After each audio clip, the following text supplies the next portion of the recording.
Hi everyone and welcome back to the channel. Now we are well over halfway through the spring campaign. We're going to have a brief conversation about where we are with regards to spring availability and what we can do with any last minute crop decisions. So James, over to you, starting with spring barley. Yeah, hi Beth. So starting with spring barley, Laureate, which is the main variety now in the market, has tightened up considerably over the past fortnight. Seed stocks have gone very quick.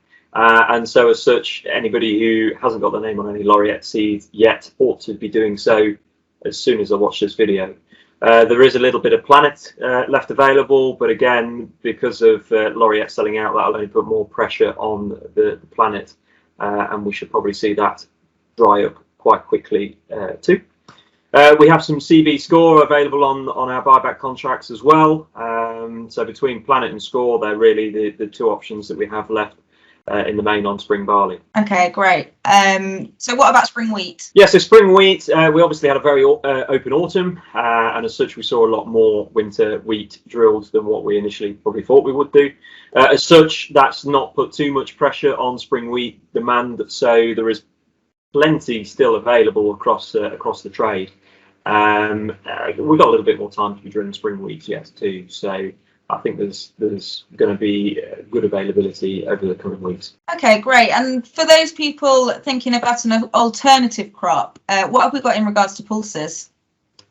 Yeah, so peas and beans. I mean, the big win for them is obviously they don't need any nitrogen, and that is a very expensive commodity this year, as I don't need to tell anybody.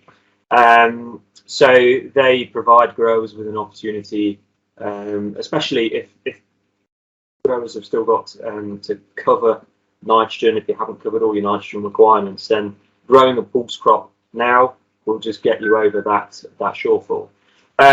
Starting with beans, beans now been processed in the main. We've processed all of ours. We've got a few spare tons, but nothing great. So again, I wouldn't be hanging about getting your name on beans. Pea processing is started, and we'll see peas start being drilled probably towards the end of this month. Depends a bit on how the weather goes, but certainly into March we'll be well on them with pea sowings. Pea seed availability, we still have good availability on peas. Some really good contracts as well, particularly on our manufactured buybacks.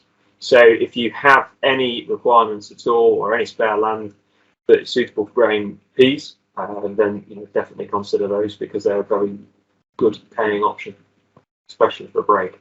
Great, thank you, James. So that gives us a good overview of what we have currently and what options are out there for anyone that's still deciding what to put in this spring. If you have any other questions, just please don't hesitate to get in touch, and we will do what we can to help. Thank you. Thanks.